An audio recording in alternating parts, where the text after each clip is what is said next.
Good afternoon, Dr. Carter. During this brief time together, I wanted to review my alignment document with the changes that I've incorporated in a PowerPoint presentation form, starting with my potential dissertation title.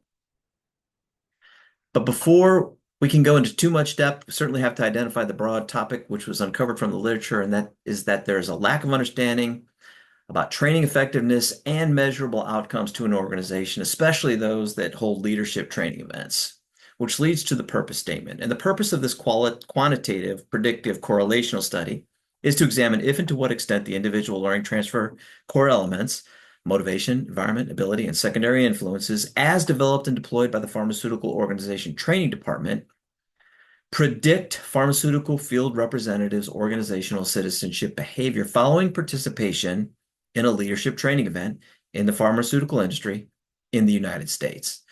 But what's the background to all this and what's the societal need? Well, societal need is that training activities are expensive and measuring training effectiveness is complicated. We spend billions of dollars on this globally, which makes it a big concern, and we do this on an annual basis. And really, the key is taking that training effectiveness, and taking the training, and is that able to be transferred into something actionable for the organization, for the outcome? Scholars have been debating this. They've been debating this since the late 1950s when Kirkpatrick developed the four-stage model for training effectiveness. And we also know that in the pharmaceutical industry, training is paramount, but oftentimes it's neglected. So what's the gap? The gap in the literature, there is a defined gap. And Van Tuin et al. Tell us that there is a gap in the literature between leader training and business outcomes. Furthermore, we know that when you try to measure return on investment or return on development investment, that's a challenge, and that connecting leader performance improvement to a monetary value is hard.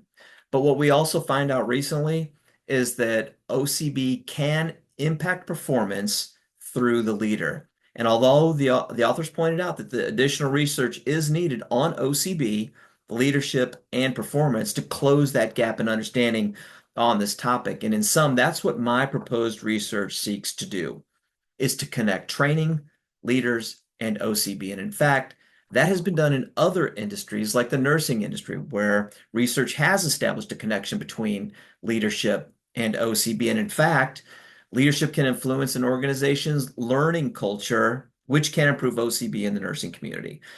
Another study looking at computer analysis people showed that training is significantly and positively correlated with OCB in the training participants, but it was also noted that this relationship may occur in other occupations.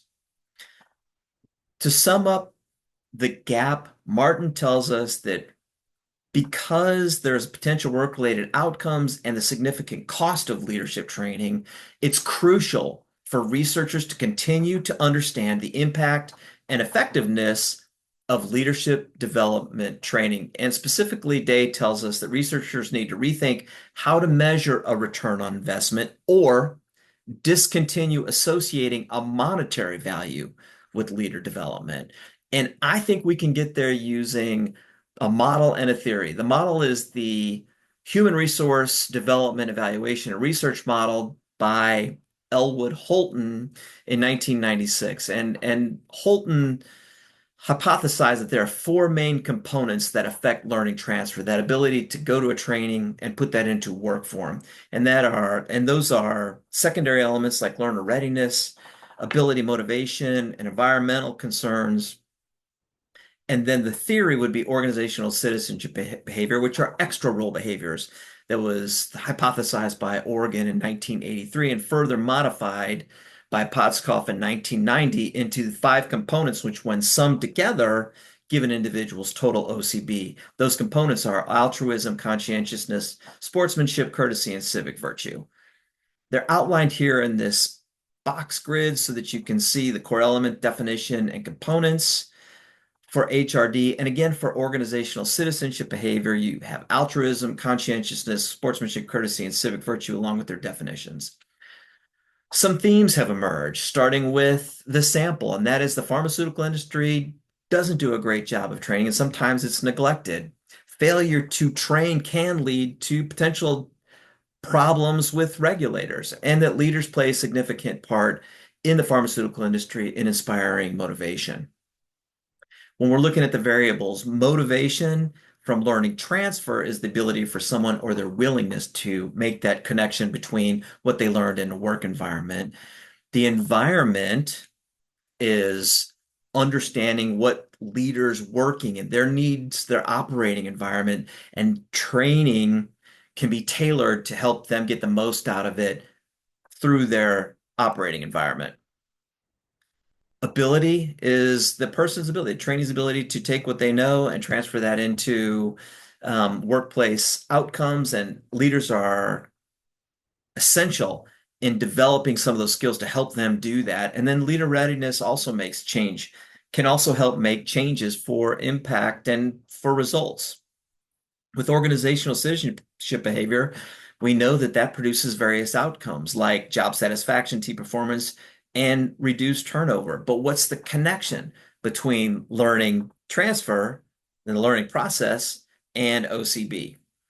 Well, we know that there are many factors that influence OCB, including the learning process and the culture of the organization, learning culture. We also know that leaders can influence OCB. And specifically in the pharmaceutical industry, leaders play a crucial role in inspiring OCB, which leads to the problem statement that it is not known if and to what extent the individual learning transfer core elements, motivation, environment, ability, and secondary influences, as developed and deployed by the pharmaceutical organization training department, predict pharmaceutical field representatives' organizational citizenship behavior following participation in a leadership training event. The research questions, hypotheses, and variables use the predictor variables, which are the dependent variables from the core elements of learning transfer, and the criterion variable, the independent variable, from the combined elements of OCB. The research questions are as follows. There are 4 of them that follow in line with the core elements of learning transfer, which will be measured using the LTSI, Learning Transfer Systems Inventory, and the combined elements of OCB as measured by the OCB scale. In the first question, we look at motivation. The second question looks at environment. The third question looks at ability. And the fourth question looks at secondary influences. The target population source and size, there are about 1.3 million pharmaceutical employees, 156 of them work in the field, 156,000 of them work in the field, and I need 84 who have completed a training event, a leadership training event within the last 18 months, according to G-Power. I use a quantitative methodology and a predictive correlational design, which is wholly appropriate for this type of research. There have been other studies using a correlational design to measure OCB with other variables. I'll get the samples from participants engaged in social networks like LinkedIn, Cafe Pharma. I have about 700 LinkedIn connections, and if those don't yield the appropriate 84 participants, I will fall back on using some of the LinkedIn groups. I'm looking for field representatives who have participated in a training event within the last 18 months and are still employed with their organization. I'll use 2 instruments, the Learning Transfer System Inventory and OCB scale. The LTSI is a validated and reliable tool that uses a 48-question self-reported survey and a 5-point Likert scale ranging from 1 to 5, has Cronbach's alpha from 0.72 to 0.85.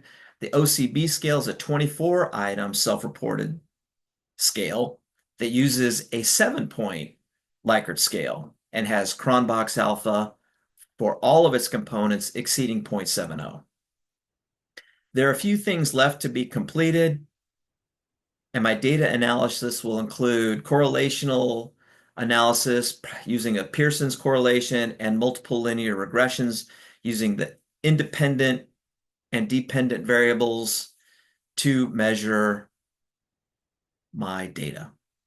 And in sum, what does this mean to me in my career? I think the pharma industry trains leaders poorly. They do job training versus leader training is expensive. I know we can do better, and I want to be the VP of leader development, and I think this will put me on my track. Thank you.